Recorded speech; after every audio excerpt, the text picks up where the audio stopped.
스승 마스터 성저메인입니다. 왜 우리는 이 컨퍼런스에서 민주주의와 그리스도의식 퀘스트이라는 주제를 선택했을까요? 자, 그것은 지금 우크라이나를 비롯한 세계의 다른 많은 지역에서 민주주의에 대한 공격이 벌어지고 있어서 이 주제가 지금 시기와 아주 잘 들어맞기 때문입니다.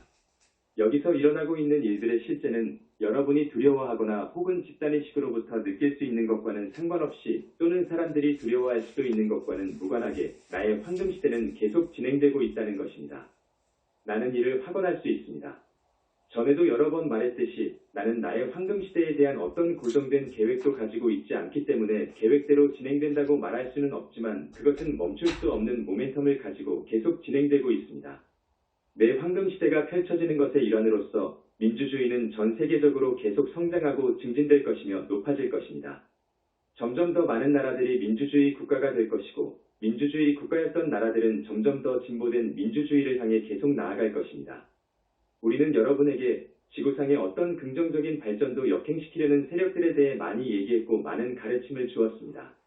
확실히 내 황금시대의 출현을 좌절시키거나 지연시키기 위해 할 수 있는 모든 것을 하고 있는 세력들이 있습니다. 이 세력들은 민주주의를 달가워하지 않습니다. 결코 반겨하지 않았습니다. 그들은 민주주의가 출현한 때부터 이 진전을 무력화하고 지연시키며 왜곡하고 민주국가들을 진정한 민주주의 국가가 아닌 상태로 뒤틀어 놓기 위해 할 수 있는 모든 것을 하려고 했습니다. 민주주의 국가들이 답해야 하는 질문. 적어도 전문가라고 하는 사람들은 모든 민주주의 국가들은 다음과 같은 특정한 질문에 답해야 한다고 했습니다. 예를 들어 어떤 유형의 민주주의를 원하는가? 어떤 사람들이 투표할 수 있도록 허용되어야 하는가? 사람들을 대표하는 선출된 정치인들이 있어야 하는가? 그들은 어떻게 조직되어야 하는가? 등등입니다. 하지만 이 전문가들은 민주주의 국가가 답해야 할 가장 중요한 질문은 왜 민주주의가 다른 어떤 형태의 정치체제보다 더 좋은 체제인가? 라는 것이라고 말해왔습니다. 물론 이것은 황금시대의 영적인 실제에 대해 전혀 알지 못하고 세속적인 관점으로만 본다면 대답하기 어려운 질문입니다. 왜 민주주의가 전제 정부나 독재보다 더 좋은 체제인가요? 자, 사람들이 알고 있는 수준을 고려하여 영적인 관점은 잠시 접어두고 순수하게 세속적인 관점으로 이것을 펼쳐봅시다. 여기서 열쇠키는 더 깊고 명쾌한 질문 하나를 해보는 것입니다. 왜냐하면 상승 마스터에 대해 전혀 모르는 일부 사람들도 깨달은 것처럼 자신이 생각하고 있는 의문점을 구체적인 질문으로 전환하는 방식은 매우 중요하기 때문입니다. 왜 민주주의가 다른 어떤 정치체제보다 더 좋은 better 체제일까요? 이 질문에서 핵심 단어는 무엇일까요? 그것은 더 좋은 better 이라는 단어입니다. 왜 민주주의가 더 좋은 체제인가요? 모든 것은 여러분이 더 좋은 을 어떻게 정의하느냐에 달려 있습니다. 무엇이 더 좋은 것인가요? 무엇이 더 나쁜 것인가요? 상승 마스터 학생들인 여러분은 더 좋은 것과 더 나쁜 것이라는 말이 이원적인 용어라는 것을 알고 있습니다. 그러나 이 사실을 모르는 사람에게도 우리는 여기서 간단한 질문을 할 수 있습니다. 누가 더 좋은 것과 더 나쁜 것을 결정하게 되었습니까? 다시 말해서 한 사회에서 더 좋은 정치체제의 형태가 무엇인지를 결정하는 사람들은 누구입니까? 민주주의가 독재보다 좋은가요? 이를 누가 결정하게 되나요? 민주주의가 더 좋은지 아닌지를 대중들이 결정할 수 있도록 하지 않는 한 여러분은 민주주의를 가질 수 없습니다. 만약 사람들이 민주주의가 더 좋은 체제라고 결정한다면 여러분은 민주주의를 갖게 될 것입니다. 하지만 이와는 다른 어떤 방식이 가능할까요? 대부분의 나라들, 심지어 민주적인 나라들에서도 어떤 일이 일어났습니까?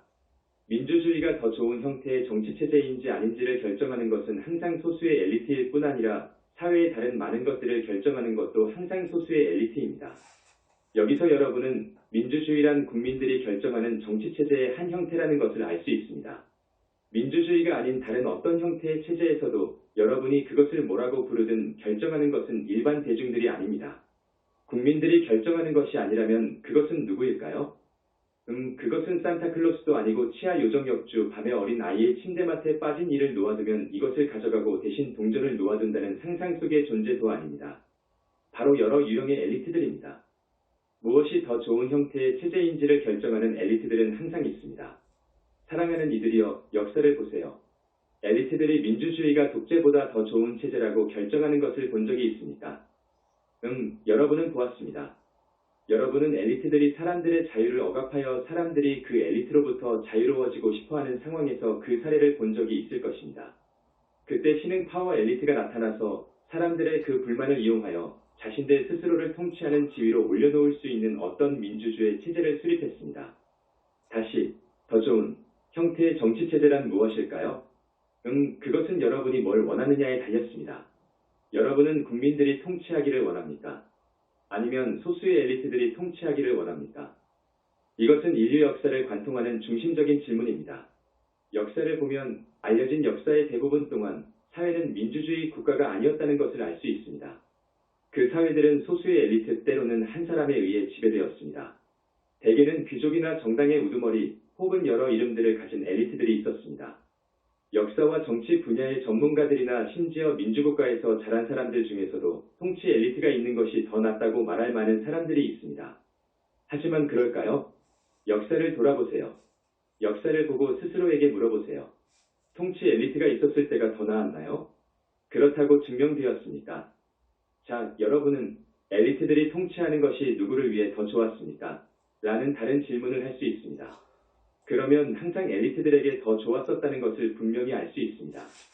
왜냐하면 그들은 권력을 가졌을 뿐만 아니라 대부분의 경우 사람들의 노동의 열매를 거둘 수 있는 매우 특권적 지위를 가지고 있었기 때문입니다. 그러므로 그것은 항상 엘리트들에게 더 좋았었고 일반 사람들에게는 결코 더 좋지 않았습니다. 사람들은 엘리트의 사실상 노예였거나 노예가 되어갔습니다. 사람들이 노예로 사는 것이 더 좋은 것인가요? 제국의 운명. 이제 국가들에게 무슨 일이 일어났는지 봅시다. 예를 들어 로마 제국은 계속해서 다른 지역을 정복해 나갔습니다. 그리고 그 카르마 주기가 다하자 다른 나라의 군대가 들어와서 로마 제국을 공격하고 약탈하고 전복시켰습니다. 이런 것이 한 국가로서 로마에게 더 좋은 것이었을까요? 아니면 좀 더 지속 가능한 정부를 갖는 것이 더 나았을까요? 사랑하는 이들이여, 1930년대 대부분의 독일 사람들은 자신들이 최고의 민족이며 지구상에서 가장 발전하고 강력한 국가라고 느꼈습니다. 하지만 그들 중 얼마나 많은 이들이 결국 패전했던 1945년에도 그렇게 느꼈을까요? 히틀러가 한 일이 독일에게 더 좋았나요? 많은 사람들이 1943년, 1944년까지 그렇게 생각했습니다. 하지만 히틀러가 한 일이 더 좋은 것이었을까요? 어떤 관점에서 히틀러의 통치가 더 나을 수 있을까요? 심지어 그를 지지하는 엘리트들에게도 더 좋은 것이 아니었습니다. 그들 중 일부는 여전히 많은 돈과 특권을 가졌었지만 그들 역시 전쟁에서 졌기 때문입니다. 역사를 보면서 아 그래 국민은 스스로를 통치할 수 없어 엘리트들이 그렇게 하는 것이 항상 더 좋아 라고 하려면 어떤 척도를 적용해야 할까요? 그 척도가 무엇이어야 할까요? 여러분이 역사를 관찰할 때 엘리트들이 통치하는 것이 더 낫다고 말할 수 있는 근거는 무엇일까요? 많은 사람들이 다음과 같이 말할 수도 있습니다. 독재자들에 의해 촉발된 몇몇 재앙들이 분명히 있었지만 국민들이라고 해서 별반 다를 게 없었을 것입니다. 민주주의 국가들이 곤두박질 친 분명한 사례도 있습니다. 문제는 엘리트들이 아닙니다. 문제는 엘리트들이 로마 제국, 소비에트 연방, 나치 독일 또는 다른 나라들을 통치했다는 것이 아니라 그들이 잘못된 엘리트였다는 데 있습니다. 그 독재자들보다 더 잘 통치하는 올바른 엘리트만 있었다면 민주주의보다 더 좋은 정부 형태가 됐을 것입니다. 자, 사랑하는 이들이여, 이제 우리가 시작했던 곳으로 돌아왔습니다. 그렇죠? 누가 누구를 올바른 엘리트라고 규정하나요? 그렇습니다. 엘리트들이 자기가 올바른 엘리트라고 정의합니다. 어느 시점에서든 사회를 지배하고 있는 기존의 통치 엘리트들은 자신들이 정한 기준에 따라 자신들이 항상 올바른 엘리트이며 항상 그 일에 적합한 최고의 사람들이라고 합니다. 언제까지 이것이 지속되는가요? 또 다른 엘리트들이 나타나서 아닙니다. 지금의 엘리트들은 적합하지 않는 자들입니다. 우리가 그 일에 적합한 사람들입니다. 나 로베스피에르, 나 레닌이 적임자입니다. 라고 주장하며 나타날 때까지 말입니다. 사랑하는 이들이여, 내가 여러 사람들에게 말하도록 영감을 주었듯이 역사의 교훈을 배우지 못한 사람들은 그것들을 반복하게 될 것입니다. 이제 문제는 얼마나 오랫동안 이런 실수를 반복할 것인가? 입니다. 전에도 말했지만 나는 다른 방식으로 또 말하고자 합니다. 나치 독일, 로마 제국, 소련과 같이 패망하고 자멸한 나라들에서 무엇이 잘못 되었는지를 보면 그리고 자멸한 나라들에게 무슨 일이 일어났는지 보면 항상 불균형이 있었다는 것입니다. 그들은 불균형하게 되었습니다. 한 극단으로 치닫다가 이제 더 이상 나아갈 수 없게 되었고 결국 붕괴로 이어지는 하얀 나선으로 들어갔습니다. 이것을 세속적인 관점에서 보더라도 로마 제국의 경우 수백 년 동안 제국의 확장 단계에 있었음을 알 수 있습니다. 그들은 점점 더 많은 영토와 점점 더 많은 사람들을 정복했습니다. 왜 멈추게 되었을까요? 왜냐하면 당시 통신기술력으로는 로마로부터 얼마나 먼 곳까지 통제할 수 있는지에 대한 한계가 있었기 때문입니다. 로마와 콘스탄티노플에 각각 다른 한 명의 황제가 있어야 하는 시기가 왔습니다. 그런데 어떻게 되었나요? 카인과 아벨에게 일어난 일처럼 그들은 어긋나기 시작했습니다. 그리고 어느 순간 내분이 일어났고 그것이 로마 제국을 멸망시키는 큰 요인이 되었습니다. 하지만 내가 말하는 요점은 로마 제국이 다시 수축되기 전에 얼마나 확장될 수 있는지에 대한 한계가 있었다는 것입니다. 이것이 아버지의 확장하는 힘이고 어머니의 수축하는 힘입니다. 아버지의 확장하는 힘의 불균형이 생기면 그 한계점에 도달하게 됩니다. 힘으로 더 이상 확장할 수 없는 막다른 골목에 도달하게 됩니다. 로마 제국도 이렇게 된 것입니다. 그래서 이제 어머니의 수축하는 힘은 더 강해지고 제국은 무너지기 시작합니다. 히틀러를 보세요. 그는 소련, 러시아, 서유럽, 미국을 동시에 상대했습니다. 이것을 전적으로 세속적인 관점에서 보더라도 모든 것을 한꺼번에 취하려 한 히틀러의 바로 그 사고방식이 그를 패배로 몰고 갔다고 말할 수 있습니다. 왜냐하면 히틀러가 얼마나 계속 확장할 수 있는지에는 어떤 한계가 있어서 결국 수축하는 힘이 끌어당기기 시작하여 소위 막다른 벽에 도달하기 때문입니다. 처음부터 히틀러의 패배는 확실했다고 할 수 있습니다. 이처럼 시작부터 소련의 붕괴도 예정된 것이었고 제어되지 않는 자본주의의 몰락도 시작부터 정해진 것입니다.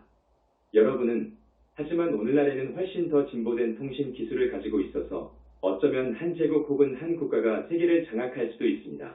라고 말할 수 있습니다. 아닙니다. 그렇게 될 수 없습니다. 사랑하는 이들이여. 지구는 7 엘로힘에 의해 설계되었는데 그들은 상승 마스터인 나보다 더 높은 수준의 의식을 가지고 있습니다. 그들은 이 행성을 어떻게 설계해야 하는지 정확히 알았습니다. 행성의 크기, 대륙과 바다 등 모든 것을 균형 있게 설계해서 힘의 기반을 둔 한 제국이 전체 행성을 점령할 수 없도록 말입니다. 자, 영적인 여러분들이 알 수 있는 이 방정식의 일부인 또 다른 요소가 있는데 바로 물질의 밀도화입니다. 인류가 이원성으로 들어간 이후 그리고 타락한 존재들이 여기에 육화하도록 허용되어 모든 것에 힘에 기반한 접근을 가져온 이후 물질은 밀도가 높아졌습니다. 자, 이제 그 추세는 바뀌었고 물질은 점차 가벼워지고 있습니다. 하지만 여전히 세계를 정복하려는 힘에 기반한 시도는 물질의 밀도를 높이고 물질의 밀도는 힘에 대한 저항을 만듭니다.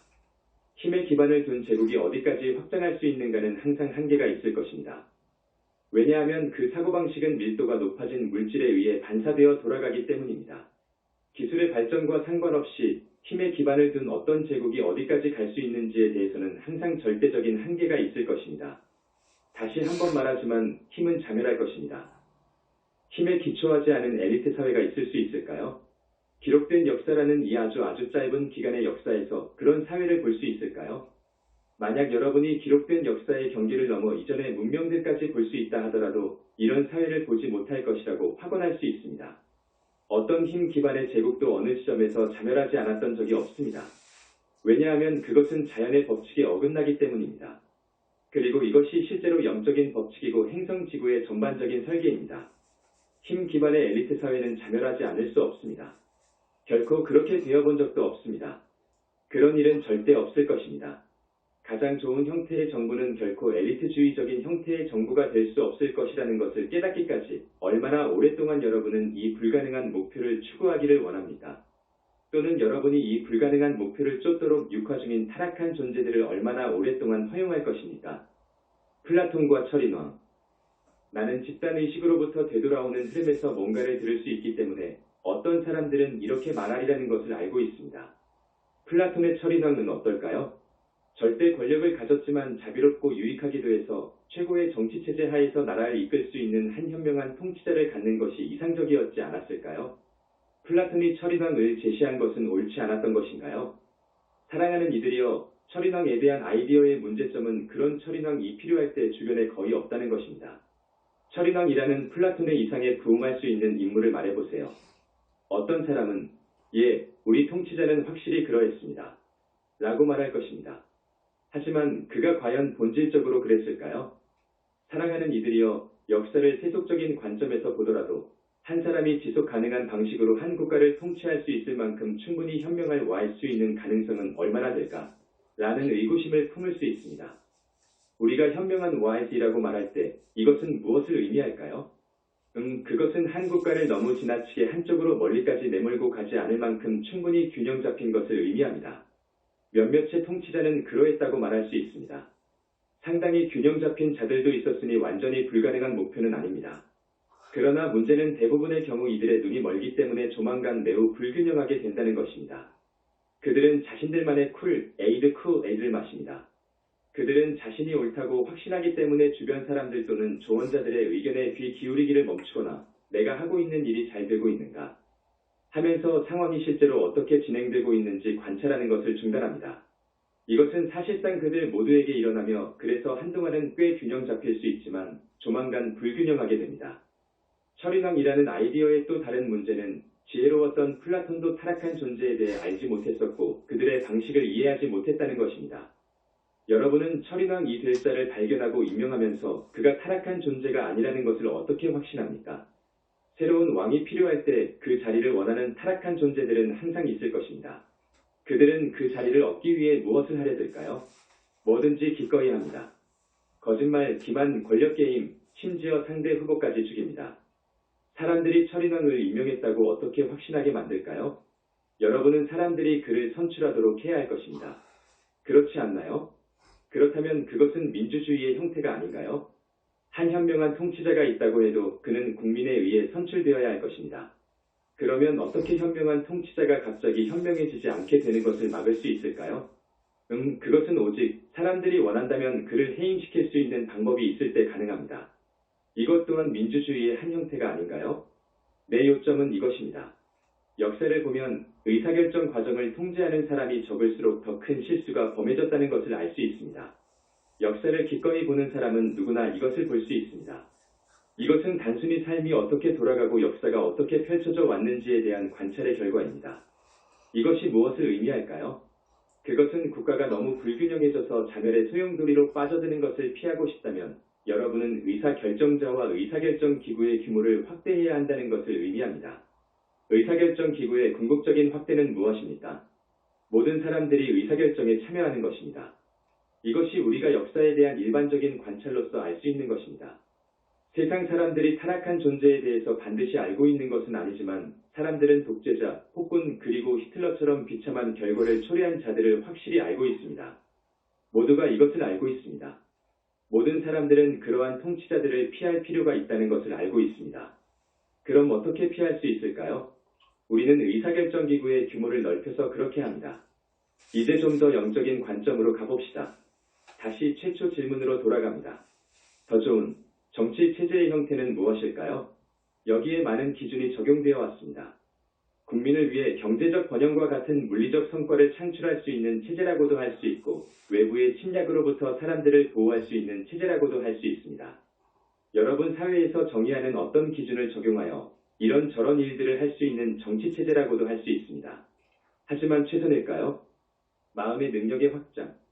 전에도 말한 바 있지만 간단하게 다시 말해보겠습니다. 역사를 보면 지난 수천 년 동안 무슨 일이 일어났나요? 여러분이 목격한 진전의 기반은 무엇입니까?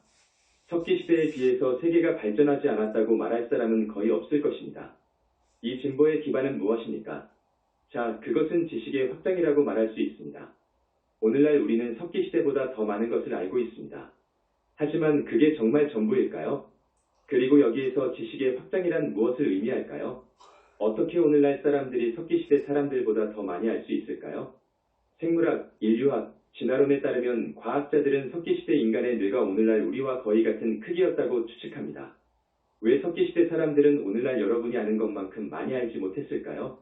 왜 그들은 자신들의 그토록 힘든 삶을 감내하는 대신 일상을 개선할 방법을 찾을 만큼 충분히 똑똑하지 못했을까요? 여러분들 중 일부는 석기시대에 육화했던 사실을 기억하지 못할 수도 있지만 장담하건대 그것은 소풍이 아니었습니다.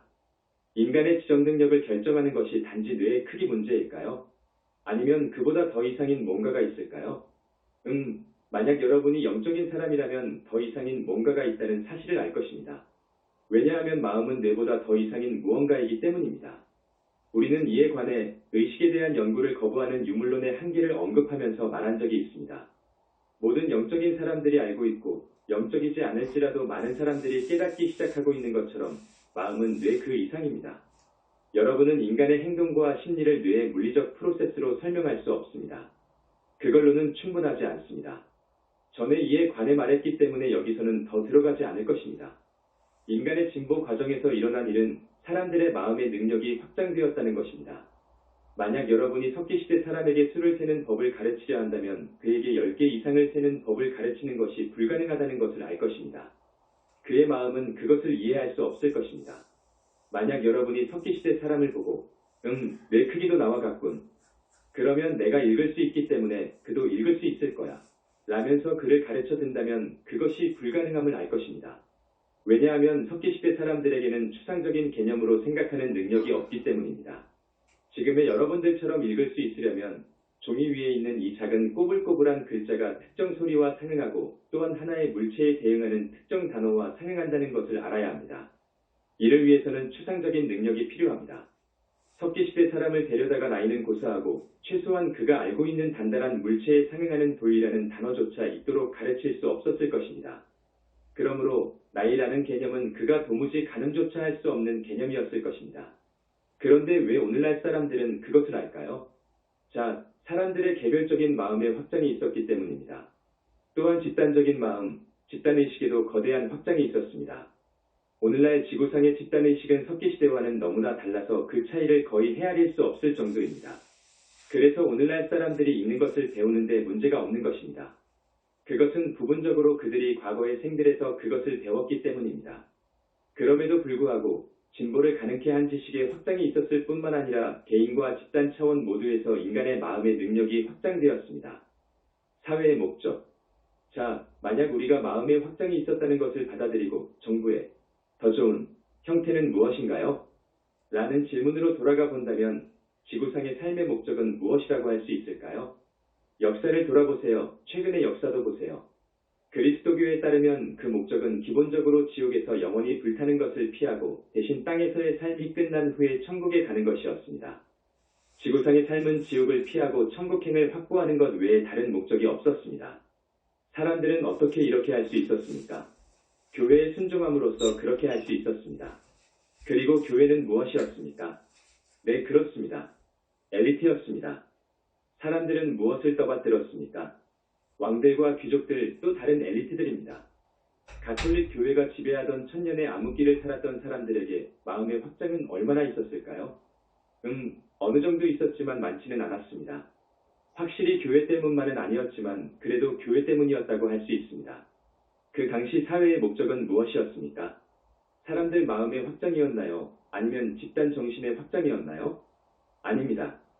성직자, 귀족, 왕 같은 엘리트들의 특권적 지위를 유지하는 것이었습니다. 그것이 그런 형태 정부의 목적이었습니다. 그렇다면 엘리트주의 정부의 목적은 무엇일까요? 엘리트들이 자신들의 특권적 지위를 유지하도록 하는 것이 무엇보다도 중요한 목적입니다. 다른 목적은 없거나 적어도 그 전체적인 목적에 딸린 부차적인 목적일 뿐입니다. 엘리트 사회에서 사회의 목적은 엘리트에 의해 정의되고 엘리트를 중심으로 돌아가며 그들을 계속 엘리트로 유지합니다. 영적인 관점에서 사회의 진정한 목적은 무엇일까요? 그것은 사람들의 개별적인 마음의 확장과 집단의식의 확장입니다. 이것이 단지 사회의 진보를 가져온다는 이유에서 뿐만 아니라 영적인 관점에서 볼 때 지구상의 삶의 목적이기 때문입니다. 하지만 여러분이 영적인 관점이 아니라 세속적인 관점에서 본다고 하더라도 사회가 인식의 성장, 시민들의 마음의 성장, 그리고 사회가 점점 더 물질적인 풍요, 그리고 더 많은 자유, 그리고 무엇보다도 사람들의 더 많은 심리적 행복으로 나아가도록 이끄는 집단의식의 성장을 촉진하는 것은 가치 있는 목적이 아닐까요? 전적으로 세속적인 관점에서 볼 때 사회의 목적은 국민의 복지와 국민 모두의 안녕이라고 말할 수 있지 않을까요? 이 말에 많은 사람들이 반대할 수 있지만 사회의 목적은 확실히 그런 것일 수 있습니다. 하지만 그것에 반대하는 사람들은 무엇을 주장하는 것일까요?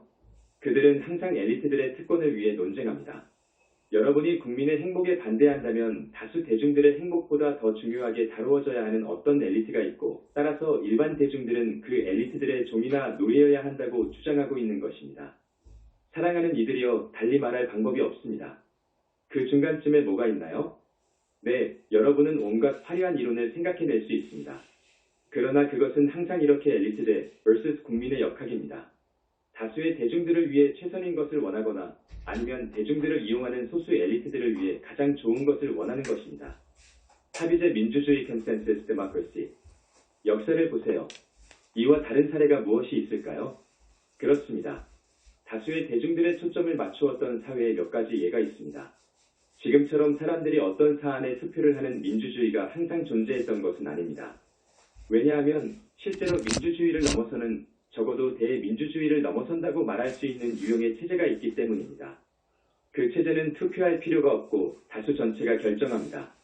왜냐하면 그 체제에서는 대부분의 사람들이 같은 것을 원하게 되는 합의에 도달하여 어떤 사안에 대해 투표하는 것이 의미가 없어지기 때문입니다. 하지만 이것은 지금까지 부족과 같은 매우 작은 지역 사회에서만 이루어졌습니다. 이런 유형의 사회를 가진 북미 인디언들이 있습니다. 여러 시대에 걸쳐서 이런 유형의 사회를 가졌던 다양한 도시국가들이 있었습니다. 대표자들을 뽑는 투표도 할 필요가 없었고, 모든 사람들이 투표하는 직접 민주주의도 필요하지 않았습니다. 모두에게 공감대가 형성되었다는 것이 명백했기 때문입니다. 문제는 이를 한 국가와 같이 더 큰 규모로 확장할 때 어떻게 하느냐 하는 것입니다. 여기가 황금시대의 기술력이 필요한 부분입니다. 그 기술은 많은 사람들이 토론을 거친 후 종국에는 하나의 공감대가 형성될 수 있는 유형의 커뮤니케이션을 가능케 해줄 것입니다. 그렇다면 내 질문은 이렇습니다. 만약 모든 사람들이 토론에 참여할 수 있는 그런 사회라면 이 또한 민주주의의 형태가 아닐까요? 확실히 이것은 엘리트주의 사회가 아닙니다. 그렇지 않은가요? 민주주의의 초기 단계는 사람들이 대표자를 선출하는 것이라고 말할 수 있습니다. 이것은 과도기적인 단계이며 보통의 사람들보다 결정을 내리는데 더 적합한 사람들이 있다는 집단의식 속에 떠도는 의식에 양보한 것입니다. 민주주의 초기에는 보통의 사람들이 지식이 없거나 읽을 수 없었기 때문에 이런 방식이 완전히 틀린 것은 아니었습니다. 대민주주의에서는 사람들이 대표를 뽑고 그들이 대부분의 결정을 내립니다. 그리고 나서 적어도 더 중요한 결정은 모든 사람들이 투표하는 더 직접적인 민주주의라는 또 다른 단계를 가질 수 있습니다. 여러분은 덴마크에서 얼마 전에 했던 것과 같은 국민투표에서 그런 예를 볼 수 있습니다. 그들은 유럽연합 이후의 공동안보 정책에 대한 예외를 계속 유지할 것인지 아니면 제한 없이 그것에 참여할 것인지에 대해 투표했습니다. 다른 많은 나라들은 이런 종류의 국민투표를 합니다. 하지만 이런 것들은 여전히 다수결 원칙이 적용됩니다. 다수결 원칙이 적용되는 많은 경우에도 여전히 이렇게 하는 것이 최선의 정치체제일까? 라는 의문이 존재합니다. 이것은 민주주의가 해결해야 할 질문들 중 하나입니다. 우리는 한 사람이 다수를 위한 결정을 하도록 허용하여 소수의 나머지 다른 사람들이 그것에 반대하더라도 특정 이슈에 대해 결정하도록 해야 합니까? 아니면 특정 이슈에 대해 결정하기 위해 더 많은 다수가 필요할까요? 물론 이것은 결국 국민투표의 시행이 거의 매번 해야 하는 절차처럼 되는 지점에 이를 수 있습니다. 왜냐하면 이런 방식으로 하다 보면 적어도 대다수의 사람들이 이 방향으로 가는 것이 그들 자신의 이익, 모두의 이익, 그리고 국가의 이익에 가장 부합한다고 보는 공감대가 점차적으로 나타나기 때문입니다. 적응 능력. 여기서 더욱 중요한 것은 이것입니다. 민주주의는 어떤 형태이든 황금시대의 정치체제입니다. 그것은 미래에도 가져야 할 정치체제입니다. 지구상에는 민주주의가 미래의 정치체제라는 것에 여전히 동의하지 않거나 믿지 않는 많은 사람들이 있습니다. 하지만 이것에 동의하지 않는 대부분의 사람들을 보면 소수의 엘리트들이 지배하는 나라에 살고 있습니다. 그 엘리트들은 사람들에게 지금처럼 그렇게 사는 것이 그들에게 더 좋다고 믿게 만들었습니다. 예를 들어 여러분은 중국의 현 정부가 시진핑 치하에서 어떻게 마오쩌둥 이후 그 어느 때보다 더 독재적으로 되었는지를 볼 수 있습니다. 하나의 예를 들면 그들은 자신들의 제로 코비드 정책이 옳은 결정이었다고 선언했습니다. 옳은 결정일 뿐만 아니라 우월한 결정이며 태폐적인 서구 민주국가보다 확실히 우월한 결정이었다고 했습니다. 자, 오미크론 변종에서 분명히 볼 수 있듯이 이를 객관적으로 보면 이것은 최선의 정책이 아니라 단지 하나의 정책일 뿐이었다는 것입니다. 나는 여기서 그것이 최악이고 서방의 대응이 최고라고 말하는 것이 아닙니다. 이와 같은 문제에는 최선의 정책이란 없습니다. 왜냐하면 어떤 문제든지 상황은 끊임없이 변화하기 때문입니다. 어떤 이슈에서든 최선의 정책은 상황을 보고 변화하는 상황에 적응하는 것입니다. 코로나 팬데믹의 전반적인 교훈 중 하나는 무엇입니까? 세상에는 항상 누구도 통제할 수 없는 것들이 있을 것이라는 것입니다. 사람들을 놀라게 하는 일들이 항상 일어날 것입니다. 문제는 가장 최고의 정책은 무엇입니까? 가 아닙니다. 우리는 항상 적응할 필요가 있습니다. 새로운 변종이 출현한 코로나 팬데믹 상황이 분명히 보여주었듯이 우리는 상황이 전개됨에 따라 이에 적응할 필요가 있습니다. 적응할 수 있는 사람이 최선의 것을 행한 사람일 것이고 반면 경직되고 융통성이 없는 사람은 그렇게 되지 못할 것입니다. 여러분은 팬데믹 초기에 중국의 정책이 효과가 있었다는 것을 볼 수 있습니다. 서방의 대응 역시 특정한 방식으로 작동했습니다. 그 후 훨씬 더 전염성이 강한 오미크론 변종이 등장했고 이제 중국의 정책은 처음처럼 잘 작동하지 않았습니다. 하지만 그들이 적응할 수 있었나요? 그들이 변할 수 있었나요? 아닙니다. 왜냐하면 중국 정부는 기본적으로 스스로를 무오류의 정부라고 설정했기 때문입니다. 그리고 그들이 자신들의 대응이 올바른 것이고 서구보다 우월하다고 선언했을 때 이제 그들의 정책을 상황에 대응하기 위해 변경하는 것은 자신들이 이전에는 틀렸음을 인정하는 꼴이 되어버립니다. 그렇다면 왜 자신의 정책이 유일하게 옳은 정책이고 다른 모든 정책보다 우월하다고 말해야 했을까요? 왜 이런 말을 해야 했을까요? 자, 이것은 엘리트주의 통치에 내재된 특성 중 하나입니다. 엘리트들은 항상 사람들을 억압합니다. 그들은 이것을 정당화하려는 끊임없는 욕구 속에서 살고 있습니다. 그래서 스스로를 무오류적인 위상으로 설정하거나 우월하거나 궁극적인 정책을 가지고 있다고 하는 경향이 있는 것입니다. 그렇다는 이는 자동적으로 무엇을 의미할까요? 이제 그들은 정책을 바꿀 수 없습니다. 왜냐하면 자신들이 틀렸다는 것을 인정하는 셈이기 때문입니다. 이것은 그들이 변화하는 환경에 적응할 수 없다는 것을 의미합니다. 그리고 상황이 끊임없이 변하고 있고 기록된 모든 역사를 통해서도 끊임없이 변화해 왔기 때문에 어떻게 엘리트주의 사회가 자기 파멸로 이어지는 부정적인 나선으로 가는 것을 피할 수 있겠습니까? 피할 수 없습니다. 결코 피해질 수 없었고 나는 그것이 결코 그렇게 될 수 없을 것이라고 장담할 수 있습니다. 융통성 없는 경직성은 생존을 보장할 수 없습니다. 이것은 죽음 death과 파멸 demise, 파괴 destruction과 재앙 disaster과 악화 deterioration 그리고 여러분이 생각해낼 수 있는 다른 모든 D를 초래할 것입니다. 최고의 정치체제는 무엇일까요? 그것은 국가와 국민의 의식과 마음에서 가장 빠르고 지속 가능한 성장을 확보하는 체제입니다. 그리고 그러한 형태의 정치체제는 유연해야 합니다. 반드시 유연해야 합니다. 초원과 함께한 집중 기원 배조. 이것이 내가 이번 담화에서 여러분에게 주고 싶었던 것입니다. 물론 우리는 더 많은 것을 말할 것입니다.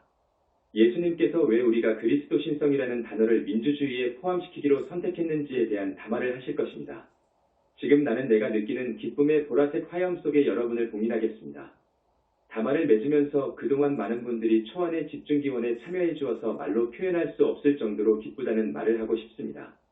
당연히 우리 모두는 많은 사람들이 이것에 참여했다는 것에 만족합니다. 많은 분들이 내 책을 사용하여 구회식 기원문을 낭송해 주어서 정말 기쁩니다. 그리고 마하 초안에서 시작된 이 모든 기원은 정말로 이 행성에서 전례 없는 기세를 만들어냈습니다. 우리가 보는 것처럼 그것이 어떻게 집단의식 속으로 들어가 새로운 흐름과 소용돌이를 만들어 오래되고 견고한 매트릭스를 해체하고 많은 사람들의 마음을 열었는지를 본다면 여러분도 우리처럼 기뻐할 것입니다. 만약 이것을 볼 수 있다면요. 진실로 여러분은 지구에 지대한 긍정적인 영향을 끼쳤으며 여러분 중 많은 사람들은 그것이 여러분 자신의 영적 성장과 자신의 문제 해결에도 지대한 긍정적인 영향을 끼쳤다는 것을 인식할 것이라고 믿습니다. 우리는 여러분이 참여할 수 있는 앞으로의 집중기원, 특히 출생 트라우마에까지 이어지는 심리의 더 깊은 수준의 치유를 위한 기원도 기대하고 있습니다. 참으로 우리가 더욱 많은 사람들과 더욱 많은 상승 마스터 학생들이 출생 트라우마를 극복하고 치유하게 도울수록 집단의식에 더욱 큰 영향을 미칠 수 있습니다. 여러분은 지상에, 우리는 영적 영역에 있습니다. 위에서처럼 아래에서도 그렇게 되기를 바랍니다. 위에 있는 우리는 더 이상 출생 트라우마가 없는데 아래에 있는 여러분들도 그렇게 되기를 바랍니다. 이것으로 나는 여러분을 나의 영원한 기쁨의 보라색 자유의 화염으로 봉인